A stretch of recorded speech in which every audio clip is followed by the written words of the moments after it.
Welcome to this Monday's episode of Can We Talk About Your WordPress Projects? This is part 4 of our 5-part series on setting client expectations. This is about who is the designer anyway? How to get across to your client that it's not them. All about those expectations you need to set with your client about design. We've already talked about common client misconceptions that cause issues and how to go about setting expectations surrounding respect for you as a professional, regarding the budget and payments. And today we're going to talk about misconceptions clients have about their role in the design of their site. The very first thing you need to do in regard to design and setting the proper expectation for your clients is to change your mindset. We tend to jump right into, so Mr. Client, what are some websites you like? What are some websites you don't like? That is way too early in the pre-proposal meeting, even in the proposal meeting, to be talking about design. It doesn't matter what websites they like and don't like. We need to focus on the business requirements. So it should not be the first order of business. You've heard me say this before, and I'll say it again, and I'll probably make you sick of hearing me say it, that a website is not art. It is a business marketing tool, and it should have a business purpose. I'll take that back. I'm going to withdraw my words for a minute. If the client is an artist, a photographer, or someone that relies heavily on people seeing them as a design professional, you need to be a whole lot more focused on design. But then it becomes a business requirement. It's not really about how pretty the site is and does the client like the colors and all of that. If you start that conversation with the client, they're going to think that's their place to make those decisions. And it's not, because as we've all had one or more clients that have made us create an ugly site, you know what that means. The bottom line is at this early stage, when you're talking with the client in the pre-proposal meeting, and even through a large part of the first part of the project, it doesn't matter. So design does matter. I don't want to imply that design doesn't matter, but unless the client is an artist or someone that relies on people understanding their design capabilities, if the website is accomplishing its business goal, the design is not the be all and end all. But so many of us come out of a creative side of our lives or a design background. We tend to think that's what everything should be focused on. That is actually the last thing you should be focused on.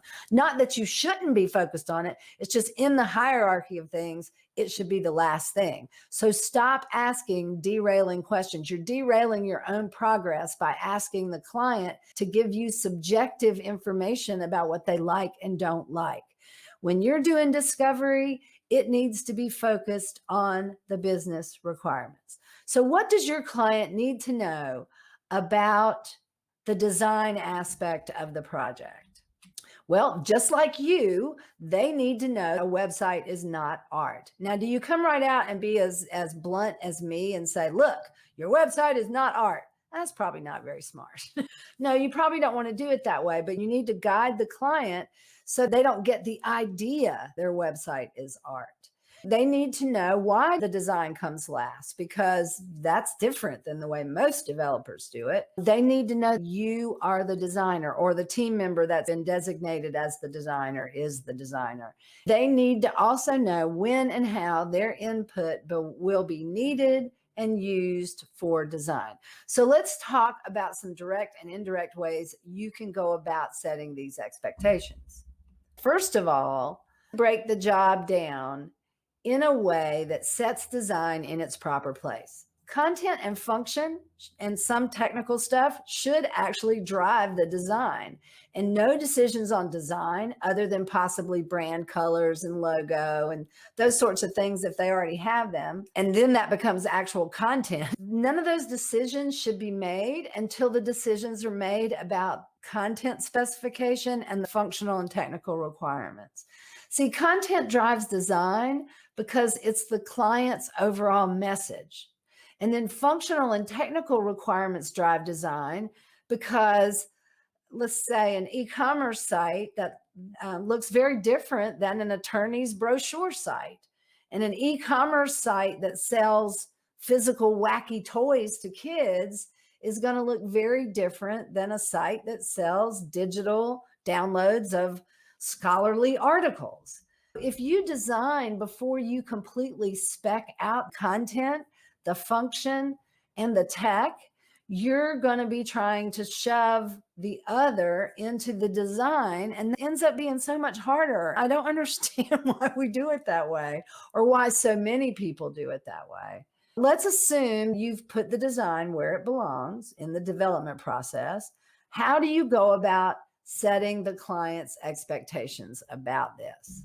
In your pre-proposal meeting, where you're doing your initial Q&A, you want to explain your development process, and that includes the design and where it falls in the process. You're going to do this verbally in kind of an offhand way. It's not like you're going to sit down and go step by step through your processes. You'll need to explain just what I explained to you, how everything else drives the design. And by postponing design decisions until after all that other stuff is done, you're going to end up with a much more well-defined and well thought out design, and you're going to have a whole lot less rework. Because if you've been doing this a while, you've probably come into the situation where you thought you had everything specced out, but then you got into some functional stuff and said, oh, wait, that design's not going to work for that particular type of function. Or the same thing with the content. Then as you're having this discussion in the pre-proposal meeting, you might want to mention why the other guy does it backwards. Some of the words you can use is, in our experience, we've found that content drives design and function needs to drive design. So if you keep using the word experience, that also helps setting you up as a professional too. How else can you set these expectations? Well, we talked about this in the last episode. Your scope section in your proposal or your contract, just like when you're doing this with budget, your scope section can open up places to talk about design and how you do it. I have put some arrows in the scope section. This is an example I pulled from a proposal I am working on. In that particular proposal, logo design isn't included. I just grabbed this as an example. Each one of those places I have a red arrow is a place that could open the door for you to talk about design and how it happens in your process, which then again shows you can subtly let the client know where they belong in this whole thing. You can set a lot of expectations with your scope section. It can open up a lot of conversation and get that ball rolling as you're presenting your proposal or your contract.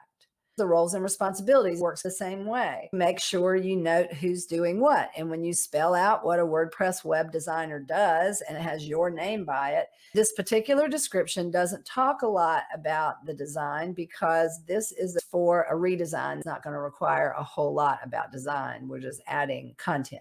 That's why I didn't go into that, but you might want to add a bullet there that makes it really clear. This person is responsible for coming up with the design using, and you can even put in words like using their background in whatever, or 25 years of experience, however you want to word it so it's not offensive to the client, but it lets them know you're really the expert in that area. Another place, your proposal or contract where you can set expectations, surprisingly, is your acceptance management process.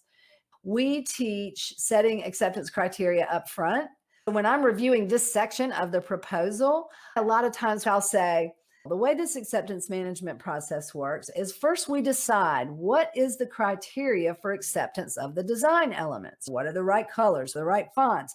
What is the layout going to look like? Then after we've delivered that design, this is me talking to the client. After we've delivered that design, you will use that criteria as a checklist to make sure we did it according to what we had already agreed upon. That's how I subtly get in who's going to actually do the design and how we're going to come up with that. We're going to come up with those design elements together, but once we've written it down and agreed on it, that's the way it's going to be. Seriously cuts down on the endless review cycle thing. I have a section called required management resources. Sure, we have roles and responsibilities, but I like to call out required management resources so the client knows who's going to be in the management role from their side and from my side. You'll notice in this one, I have 3, which is project sponsor, that's the client, the project manager, that's me, and the content development / manager, that's whoever we decide, either them or me or a third party. You could add design manager here and spell out what that means. These are 3 standards I tend to go with. By describing the steps of your development process, you can explain exactly how the design part is done by saying, and I will do this, and then you will do this, and I will do this. That sets that mindset in place for your client. Remember, this is not the last time you have these discussions with the client. You want to allude to it in the pre-proposal meeting. You want to be both subtle and direct about certain parts while presenting your proposal. You want to set your design expectations early and often. So like Bart Simpson is showing us here, repetition, and I've said this before, I keep repeating myself because repetition is the key to getting your message across. When the opportunity presents itself, remind the client of how it works. A couple of other best practices you want to make sure you employ are to approach the design as the icing on the cake instead of the foundation of the website. It's not the foundation of the website. The business functions are the foundation of the website.